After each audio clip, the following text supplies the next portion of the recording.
Hey all, it's Joe Mazza from HGTV. Here I want to talk about the CEE. We need you to install to grade 1 every day. We are counting on you. When I say we, I'm talking about the families that are living in these homes or about to move into these homes. For example, installing like this is wrong. You see the void here? This is wrong. It shouldn't be like that. That's what we don't want to see. These families are counting on you to come into their home and install the insulation properly. Correct? Think about your children. Think about you're moving in this house. You want to install the insulation the way your wife, your daughter, your son are going to be living in the house, right? Doing it the right way the first time so you don't have to worry about problems down the road. You know, they call me the mad sniffer for one major reason is I can smell something a mile away. You know how many times I've been in a house where I walk in and I can smell the mildew, I can smell the mold just growing and festering, and guess what happened? A lot of times it turned out to be wrong install of insulation behind the walls that's causing it. It's avoidable. It's an avoidable situation. So we are counting on you. The homeowners are counting on you to install it the right way. Come over here. Let's check out this job site. You know, with energy codes getting stricter and stricter, I'm looking at your work even closer than ever before. I'm looking at your work and someone's looking at my work. You know, when I'm on a job, I have a thermal imaging camera that I use all the time. Hands down. I throw that on the wall, I'm looking up, I'm looking down, I see blue, that's not good. That's cold air. I see red, that's heat coming in, that's heat getting lost. That's something that we do not want to see. Some common problems, some common issues that we find on a job all the time. Let's take this insulation here. Come down here. Let's take a look right here. Prime example, this outlet.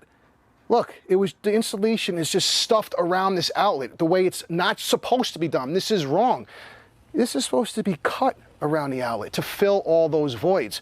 Exactly down here, my point being down here, you have a large gap right here. The second I throw a thermal imaging camera on here, that's going to show up blue depending on the temperature, or it's going to show up red. That is going to fail an inspection every single time. This is done wrong. This is what we don't want to see. This is what I don't want to see you do. Splitting for wires and pipes. I've seen this condition many times done 100% wrong. Okay, now this is something that when you're certified and you're educated on this, you will not be making this mistake. Let's take this for example right here. What do we have? Let's pull the insulation away. The insulation was stuffed up against this wire, leaving a huge void behind it for cold air, hot air to enter into your home. Let me give you an example of what happened to me at my house. I have pipes inside my wall. I didn't build a house. It's been there for a long time. Walls are sheetrock, so I can't see behind the wall. A pipe froze many years ago behind the wall.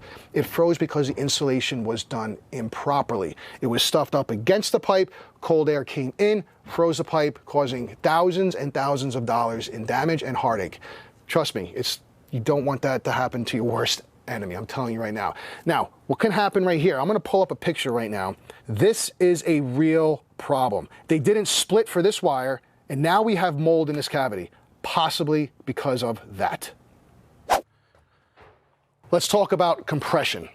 Look at here. When the bat is compressed, it's losing its R value. We don't want to, the whole point of doing insulation is to gain R value, not to lose R value. We need 6 points of contact. What do I mean by 6 points of contact? I want to see that insulation touching this stud here, touching this stud here, not just touching it, filling all those voids, all those gaps. Straight up and down here, one side, second side, the top, the bottom, the back side, and the face. That's 6 points of contact. The insulation, the sheetrock will go up against here and it should be touching the insulation itself. When it is installed wrong, you're going to be losing heat, you're going to be losing cold air, the efficiency is going to be off. I'll give you a prime example. Let's look at this picture here. This probably looked beautiful when the installer left for the day. Tucked it all back on all the edges, but this doesn't look so good now, does it?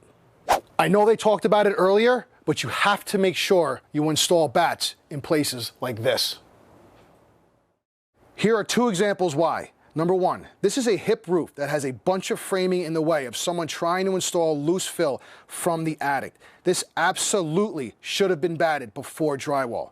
And number 2, on this one, I couldn't get to that area of the attic to inspect the insulation because there wasn't access from the attic hatch. Guess what?